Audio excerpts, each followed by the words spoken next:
Olá, eu sou o professor José Eleutério Júnior, sou professor titular do Departamento de Saúde da Mulher, da Criança e Adolescente, da Faculdade de Medicina da Universidade Federal do Ceará e membro do Mestrado de Saúde da Mulher e da Criança.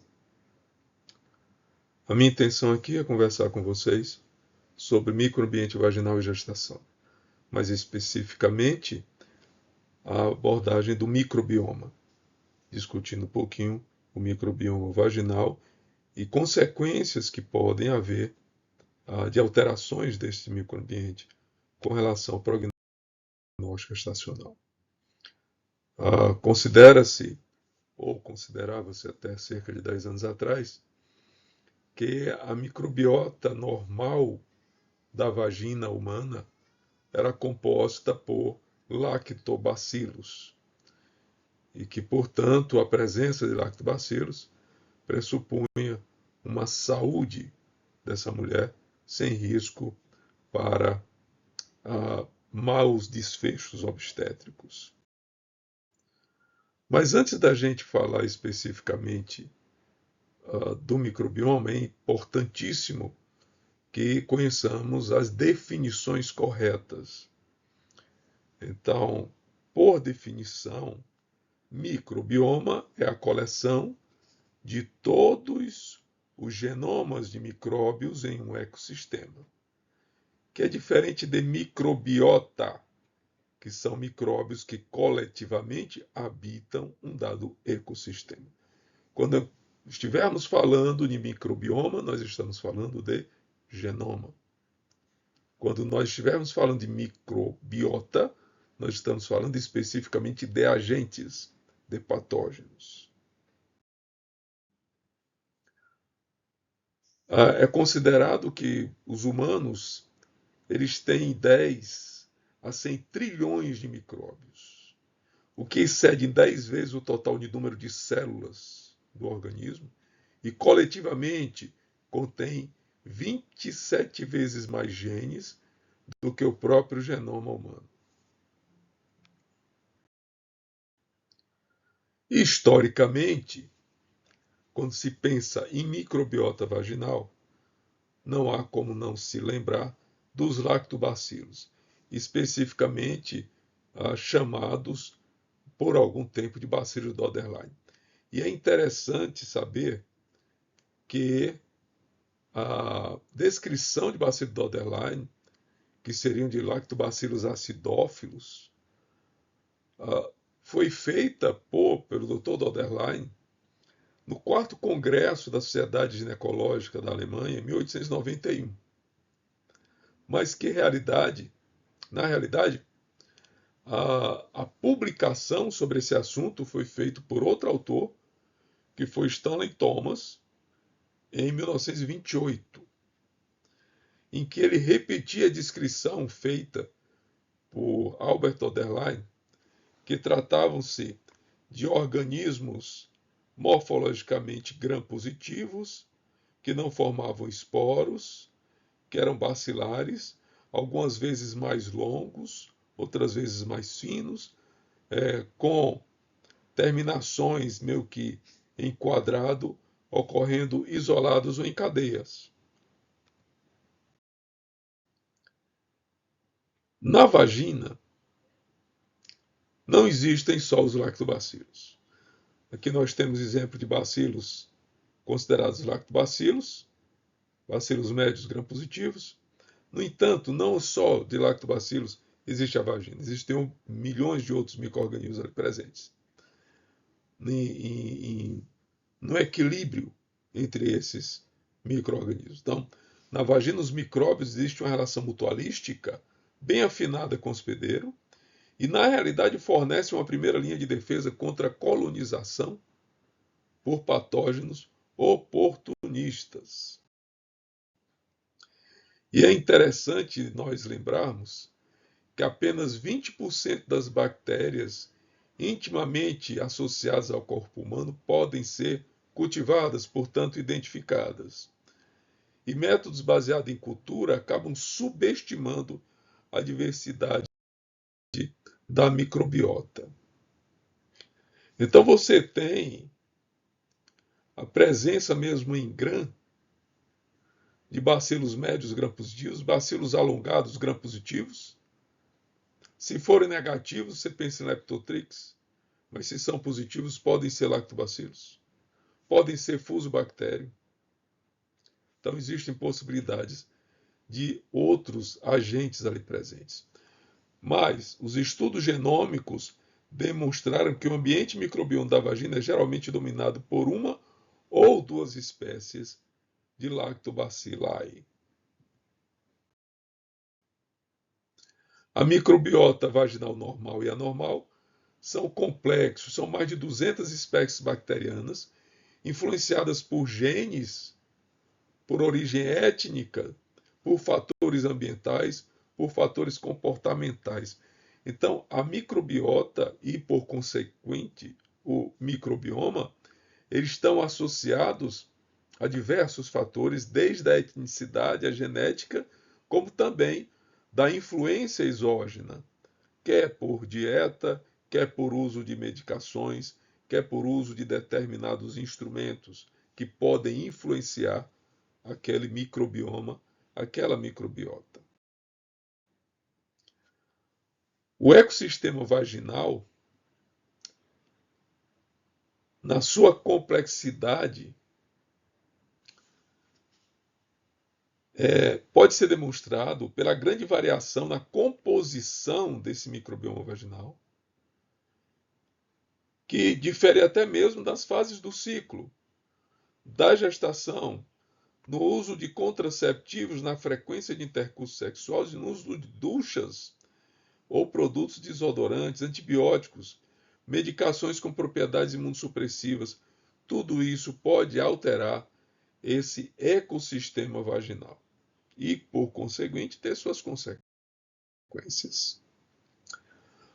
A microbiota, portanto, é dinâmica, ela não é estática. A microbiota de um dia não será a mesma microbiota do dia seguinte, como também de um minuto não será do minuto seguinte. Fatores como genética, dieta, estilo de vida amoldam a composição da microbiota. A microbiota, por sua vez, regula a iniciação e progressão do câncer. Então, existe uma influência da própria microbiota com relação ao risco de câncer. Por que não haveria com relação a prognóstico obstétrico? Claro que isso acontece também.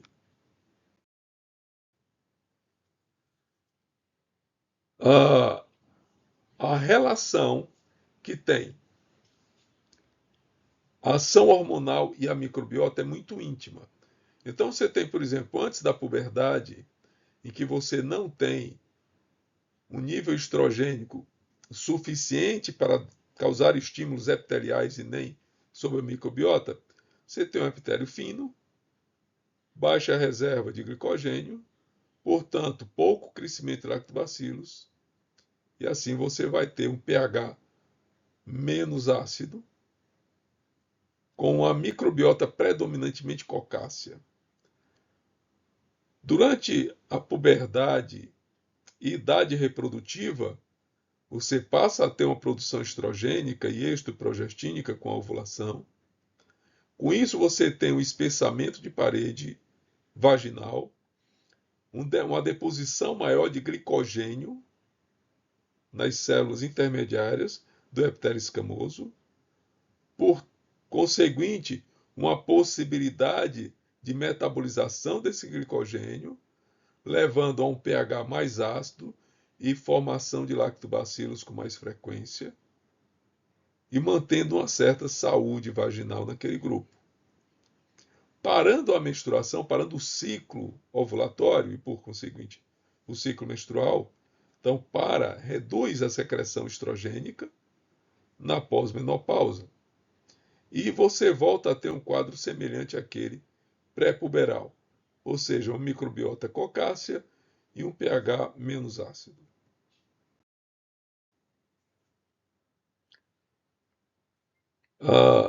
E aqui apenas mostrando mais uma vez a população bacteriana. Então, na infância, quem predomina nessa fase da infância são basicamente micro-organismos cocóides e alguns bacilos mais curtos. Na vida reprodutiva, há uma riqueza de micro-organismos, mas com frequência de lactobacilos. E a menopausa volta a um quadro muito semelhante ao pré-puberal. De forma que se pode ter uma mensagem final com relação a isso. A microbiota saudável não é o único. Existem diferentes perfis. A microbiota vaginal varia conforme estímulos endógenos e exógenos. A microbiota vaginal é dinâmica em uma mesma mulher em um mesmo período. E o desequilíbrio da microbiota vaginal, do microbioma vaginal, chamado disbiose, está associado a determinadas condições patogênicas. Com relação aos lactobacilos e seu papel protetor, ele teria esse papel protetor por 3 mecanismos: a síntese de ácido lático, o peróxido de hidrogênio e bacteriocinas. Além desses mecanismos, a possibilidade da competição com os patógenos, que obviamente através desses mecanismos essa competição se dará. A questão é que o próprio ácido lático não necessariamente é protetor. E você tem um tipo de ácido lático que não causa proteção, que seria a variante L. Então, o ácido lático L, o levógero, ele não tem a mesma ação protetora do ácido lático dextrógeno, ou D. O ácido lático D, ou destrógeno, ele tende a ser sintetizado por lactobacilos, como, por exemplo, lactobacillus crispatus. E o levógero tende a ser sintetizado por lactobacilos, como lactobacillus inneris. De forma que se considera que o crispatus, por esse mecanismo, é protetor, enquanto que o lactobacillus inneris, por sintetizar a variante L do ácido lático, não teria essa capacidade de proteção. Portanto, predisporia a uma disbiose. Um trabalho clássico de 2011, de Jacques Ravel, Larry Forney e colaboradores, nos trouxe à luz novos conceitos à época, e que agora estão bem sedimentados, de que as pessoas, as mulheres, não têm uma mesma população bacteriana, homogeneamente. Por etnicidade, foi possível demonstrar, através dos estudos, em 400 mulheres normais, divididas entre asiáticas, brancas, pretas e hispânicas, a variação da frequência dos tipos de grupos que eles chamaram de CST, né? Que tem o CST1, que predomina Lactobacillus crispatus, CST2 com predomínio de Gasseri, o CST3 de Inneris e o 5 de Genseni, e o 4 sem lactobacillus. E o que é que eles conseguiram observar? As mulheres asiáticas predominavam o tipo 3, portanto, Gasseri. As mulheres brancas predominavam o tipo 1, portanto, Crispatus. Já as pretas predominava o tipo 4, ou seja, sem lactobacillus, da mesma forma que as hispânicas. Então você pode ter mulheres normais sem lactobacillus, determinado pela etnicidade, pela origem étnica dessa mulher. O aumento da diversidade bacteriana, como a própria disbiose, que é a vaginose bacteriana, está associado a infecções ginecológicas. Você tem um maior risco de ter clamídia, gonococo, tricomonas, HPV, HSV, além de HIV, que não está aqui. Então, são condições que predispõem essa disbiose, predispõe a infecções adquiridas. O dogma de que o trato reprodutivo feminino, além do colo do útero estéril, mostrou ser em várias investigações incorreto. Hoje nós sabemos que toda a região do corpo humano vai ter algum micro-organismo. Então, que o endométrio não tem bactéria não é mais verdade. Que a cavidade peritoneal não tem bactéria não é mais verdade. Existem bactérias, existem micro-organismos em regiões que antes eram consideradas estéreis. Ainda restam, obviamente, perguntas não respondidas sobre como o ambiente microbiano varia dentro e entre indivíduos em estados saudáveis e de doença. Mas uma coisa é fato: o microbioma tem influência na gestação. Esse estudo de 2020 de Gupta, falando da diversidade do microbioma vaginal na gravidez, decifrando a obscuridade, demonstrando que, na realidade, essa população bacteriana vai influenciar perfeitamente a gravidez e o pós-gravidez. Você tendo uma disbiose, vai ter consequências. Se você tem um microbioma normal, talvez não vá ter essas consequências. Então, a microbiota na mulher grávida, ela é menos rica, é menos diversa comparada à não grávida. E tem, portanto, em condições normais, uma quantidade de lactobacilos de forma mais ou menos constante. Tem mostrado um papel importantíssimo em trabalho de parto pré-termo. O estudo de Stout, que foi uma coorte prospectiva, demonstrou o microbioma mais estável em gravidezes que terminaram em trabalho de parto espontâneo quando comparado com mulheres que tiveram parto pré-termo. Então, mulheres com parto pré-termo têm mais diversidade microbiana, portanto, mais possibilidade de ter uma disbiose. A diversidade do microbioma vaginal parece então ter um papel importantíssimo em risco de parto pré-termo. Isso aqui são conclusões de uma meta-análise, revisão sistemática com a Network Meta-análise de Gudanoftir. Quase que não sai o nome, que coisa, não é? Então, a demonstração da diversidade microbiana